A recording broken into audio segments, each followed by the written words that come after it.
¿Qué tal? ¿Cómo están? Sean bienvenidas y bienvenidos a una sesión más de Aprende en Casa 2, una estrategia propuesta por la Secretaría de Educación Pública. Deseo que se encuentren muy bien en compañía de su familia. Soy el profesor Alejandro Sevilla y me da mucho gusto acompañarles en este recorrido por la historia de nuestro México.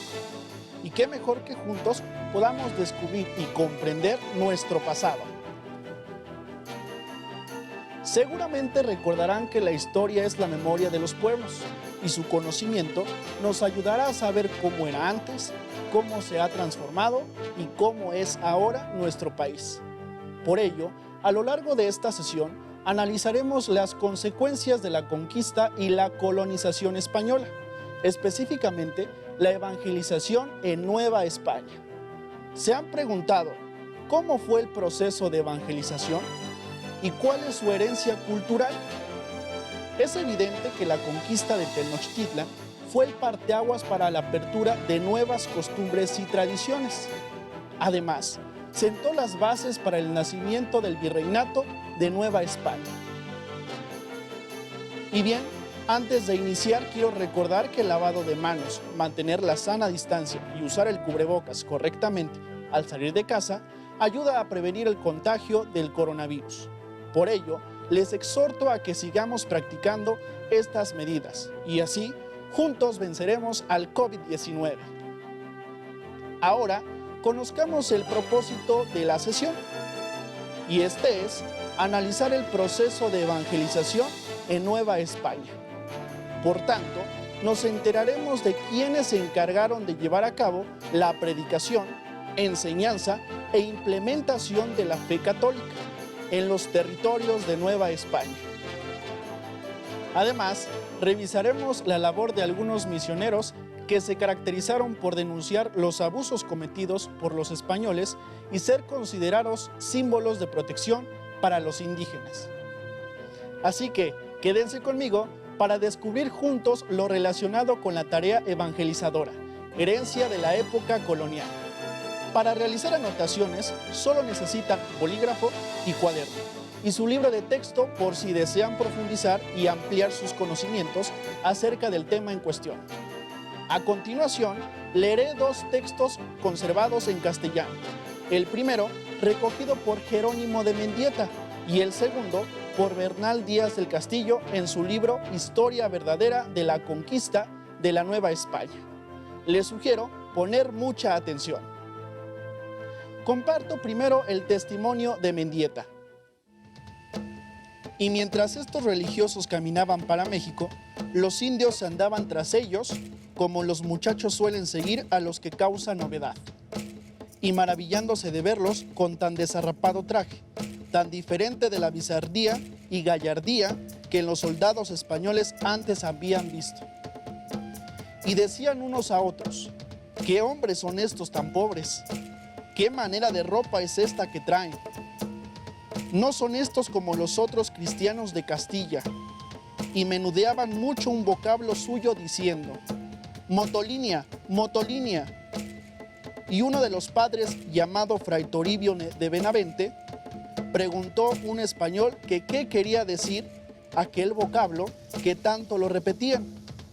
Respondió el español: Padre, Motolinia quiere decir pobre o pobres. Entonces dijo Fray Toribio: ese será mi nombre para toda la vida. Y así, de allí adelante, nunca se nombró ni firmó sino Fray Toribio de Motolinia. Bien, ahora paso al testimonio de Bernal Díaz del Castillo. Después de quitadas las idolatrías y todos los malos vicios que usaban, se han bautizado desde que lo conquistamos todas cuantas personas había. Así, hombres como mujeres y niños que después han nacido y que de antes iban perdidas sus ánimas a los infiernos. Y ahora, como hay muchos y buenos religiosos de Señor San Francisco y de Santo Domingo y de otras órdenes, andan en los pueblos predicando y en siendo la criatura de los días que manda nuestra Santa Madre Iglesia de Roma, los bautiza. Y además de esto, con los santos sermones que les hacen el Santo Evangelio, está muy bien plantado en sus corazones y se confiesan cada año, y algunos de ellos, y tienen más conocimiento de nuestra fe, se comulgan. Y además de esto, tienen sus iglesias muy ricamente adornadas de altares y todo lo perteneciente para el santo culto divino, con cruces y candeleros, y ciariales, y cáliz, y patenas y platos, unos grandes y otros chicos, de plata y incensario, todo labrado de plata, pues capas y casullas y frontales en pueblos ricos lo tienen. Y comúnmente en razonables pueblos de terciopelo y damasco, y raso y de tefán, diferenciados en los colores y labores, y las mangas de las cruces muy labradas de oro y seda. Otra cosa buena tienen, que así hombres como mujeres y niños que son de edad para lo de prender, saben todas las santas oraciones en sus mismas lenguas, que son obligados a saber, y tienen otras buenas costumbres acerca de su santa cristiandad. Que cuando pasa cabe un santo altar o cruz, abajan la cabeza con humildad, se hincan de rodillas y dicen la operación del Pater Noster, que les mostramos los conquistadores. ¿Qué tal? Interesante, ¿cierto? Quizá hubo algunas palabras que nunca habían escuchado. Si fue así, los invito a indagar su significado.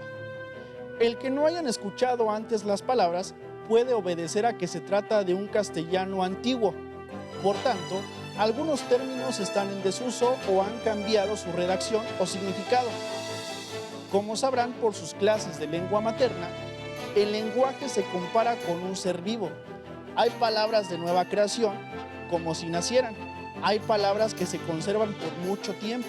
Por lo mismo, un gran número de personas las conocen y utilizan, como si las palabras maduraran y crecieran. Y también hay palabras que se dejan de usar, como si desaparecieran o murieran. Regresando a los testimonios que leí, seguro se percataron que comparten mucha información. La primera relacionada con las impresiones de sorpresa generada en algunos indígenas al contemplar el comportamiento de los primeros franciscanos en Nueva España. La segunda refiere a la percepción de un conquistador ante el proceso de evangelización de los indígenas. Ahora, los invito a reflexionar con las siguientes interrogantes. Imaginen, ¿cómo creen que los religiosos católicos trataban a los indígenas? ¿Cuál consideran que era la reacción de los indígenas cuando los frailes se referían a sus antiguos dioses como demonios? Para entrar de lleno a nuestro análisis, vean las siguientes imágenes e intenten responder a las preguntas. ¿Cuántas personas identifican en el mural? ¿Cómo están vestidos? ¿Qué suponen que están haciendo? ¿Qué objetos pueden identificar en la imagen?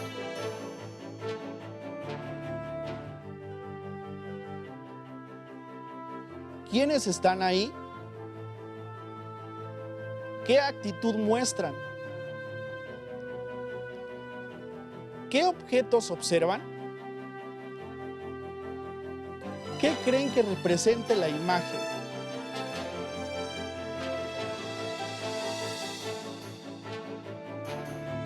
¿Quiénes están ahí? ¿Qué actitud muestran? ¿Qué objetos observan? ¿Qué creen que represente la imagen?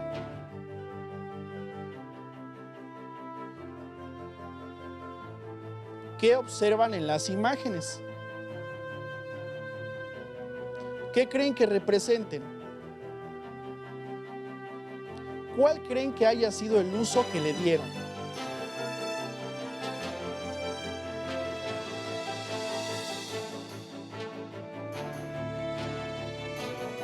¿Qué creen que representa la imagen? ¿Qué tipo de construcciones observan? ¿Cuál creen que haya sido el propósito de dichas construcciones?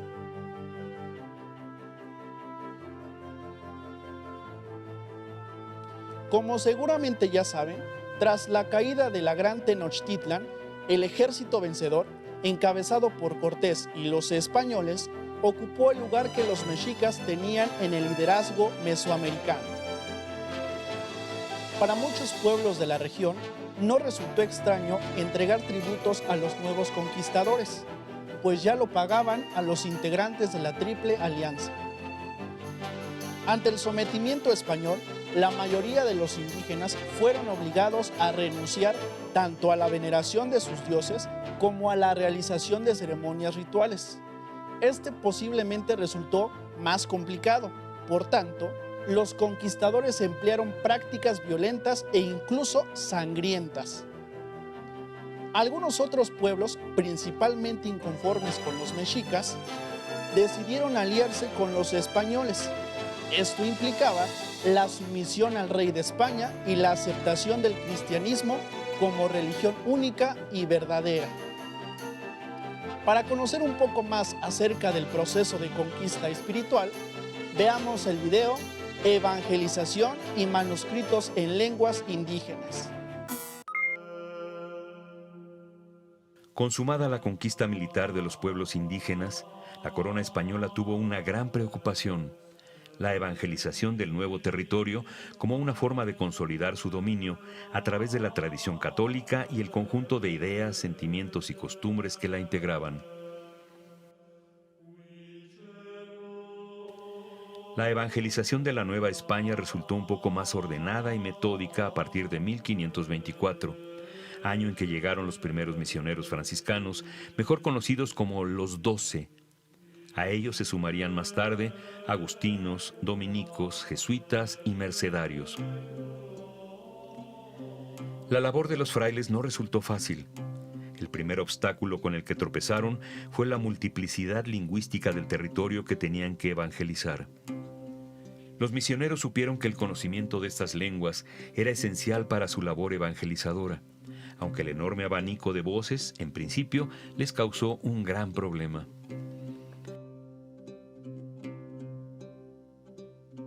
Los primeros intentos de comunicación resultaron muchas veces infructuosos e incluso cómicos, como la predicación mediante señas, que solo traía más confusiones. También lo intentaron con intérpretes, quienes las más de las veces distorsionaban la información, pues por ejemplo, la confesión resultaba odiosa y molesta a través de un intérprete. Más acertada fue la elaboración de unos librillos para la enseñanza del cristianismo, adaptando el método indígena de pinturas con un texto explicativo en náhuatl.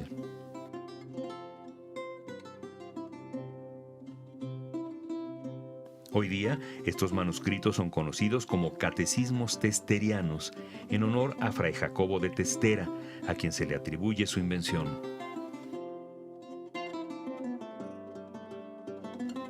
Otro procedimiento empleado por los evangelizadores consistió en escribir un breve sermón en castellano que se hacía traducir por algún intérprete. Enseguida, el fraile lo aprendía de memoria y lo declamaba ante los indios. Pronto tuvieron que renunciar a estos sistemas y concentrarse en el estudio de las lenguas vernáculas, principalmente el náhuatl. Para llevar la palabra de Dios a cada rincón, fue necesario poner libros en las manos de los religiosos, ya sea para que estudiaran las lenguas, para predicar la doctrina cristiana y para administrar los sacramentos. De ello nacen dos categorías de obras: los vocabularios y artes de la lengua, como llamaban antes a las gramáticas, y por otra parte, catecismos, sermonarios, confesionarios y evangeliarios. Siendo estos documentos instrumentos de trabajo cotidiano, no se prestó cuidado en conservarlos, por lo que la mayoría desaparecieron sin pasar por la imprenta, y algunos que tuvieron este privilegio inmediatamente fueron vetados y destruidos por el Santo Oficio. El material que sobrevive hoy día es escaso, considerado de valor inestimable y objeto de estudio para lingüistas y otros científicos sociales, pues en ellos se asienta un testimonio más del proceso de mestizaje que conformó a la nación mexicana. Como bien lo acaban de explicar en el video, la evangelización fue una forma de consolidar el dominio de la corona española a través de la tradición católica, aunque la labor de los frailes no resultó nada fácil. Después de que los españoles conquistaron México Tenochtitlan, Cortés solicitó al rey que enviara frailes para enseñar el cristianismo a los indígenas. Los frailes tendrían la misión de evangelizar y erradicar las prácticas religiosas prehispánicas. Franciscanos, dominicos, agustinos y más tarde los jesuitas fueron los religiosos que se dieron cita en la colonia. En 1523 llegaron a Nueva España los primeros 3 frailes franciscanos. Un año más tarde, en 1524, arribaron 12 más de esta misma orden. Ellos consideraban que el descubrimiento de otros pueblos era un presagio de la cercanía del fin del mundo y que, por lo mismo, la conversión al cristianismo debía llevarse a cabo con celeridad, es decir, con mucha prisa. Por ello, los franciscanos establecieron conventos y hospitales en lugares como la Ciudad de México, Puebla, Estado de México, Michoacán, Jalisco y Yucatán. Un ejemplo es el convento de Santiago Tlatelolco, en la Ciudad de México. En este convento franciscano, Fray Bernardino de Sahagún fundó la escuela de Santa Cruz Tlatelolco en el siglo XVI. Los dominicos fueron la segunda orden en llegar a Nueva España, en 1526. Se ubicaron en las regiones del sur, desde Oaxaca hasta Guatemala. Estos fundaron conventos y escuelas de oficios en el Estado de México, Puebla y Oaxaca principalmente. De gran importancia fue también la labor del dominico Fray Bartolomé de las Casas, pues a través de sus obras y escritos se convirtió en el gran defensor de los indígenas ante los abusos de los conquistadores y colonizadores. Años después, para 1533, llegaron los agustinos. Ellos se establecieron en aquellas regiones no ocupadas por las otras órdenes religiosas, como el occidente, las huastecas y el pánuco. Ahí abrieron conventos y orfanatos. Entre los agustinos más destacados podemos mencionar a Fray Alonso de la Veracruz, pues denunció la injusticia de la conquista, además de ser el fundador en Tiripetío, Michoacán, del primer colegio de altos estudios en América, al que acudieron tanto españoles como indígenas. Más tarde, en 1572, llegó la Compañía de Jesús, también conocidos como jesuitas, quienes se dedicaron a establecer colegios en muchas ciudades y un sistema de misiones en las regiones más alejadas del noroeste. Además, se consagraron a la educación de los criollos y a la enseñanza superior. Esta sucesión de las órdenes evangelizadoras no hubiera sido posible sin la participación de los colaboradores indígenas. Para conocer más de ello, veamos el video Los colaboradores de los frailes. Los colaboradores de los frailes eran jóvenes, niños, que habían sido educados en el convento, en la cultura occidental, digamos, sabían leer y escribir, hablaban latín, ¿no? Por supuesto castellano. Muchos de ellos fueron importantes colaboradores en la obra de Sahagún. Prácticamente la obra de Sahagún sería incomprensible sin sus informantes y sin sus colaboradores, ¿no? Estos jóvenes que fueron a hacer las encuestas y que conocían muy bien el mundo indígena. La elaboración de textos evangelizadores, sermonarios, confesionarios, catecismos, todo este corpus que tenemos ahora, tanto impreso como manuscrito, hubiera sido imposible sin el conocimiento de los hablantes nativos, ¿no? Que fueron estos jóvenes que conocían perfectamente sus lenguas, ¿no? Porque pues, eran sus lenguas maternas, y que pudieron a través de estos textos pues, hacer los puentes entre el cristianismo y el mundo indígena, ¿no? este cristianismo indígena, como le llaman, ¿no? Este cristianismo hubiera sido imposible sin estos colaboradores, ¿no? También ellos fueron los catequistas, fueron los pintores, los escultores, los pintores de los códices, los tlacuilos, fueron también los que colaboraron con los frailes en el descubrimiento de los idólatras, ¿no? Fueron los denunciantes, los famosos niños de Tlaxcala son uno de los muchísimos ejemplos que hubo de estas denuncias. Fueron sus guías, ¿no? Los guías que los llevaban a los frailes a través de los mejores caminos. Muchas veces los frailes lograron todo lo que pudieron lograr gracias a la ayuda que tuvieron de los caciques, ¿no? De Machicatzin, el cacique de Tlaxcala, de Izlizóchitl, el cacique de Texcoco, del Calzónzin de Michoacán, ¿no? Don Francisco Tanganchuan. Toda esta colaboración parecería que no existe, ¿no? Y que los frailes hicieron todo, ¿no? Los frailes fueron 4 gatos. Hubiera sido imposible, ¿no? Que 12 frailes o 15 o 50 hubieran hecho esta labor extraordinaria, ¿no? A pesar de todos los problemas y los bemoles y los sincretismos, fue una labor de veras de transformación y eso no hubiera sido imposible sin los colaboradores.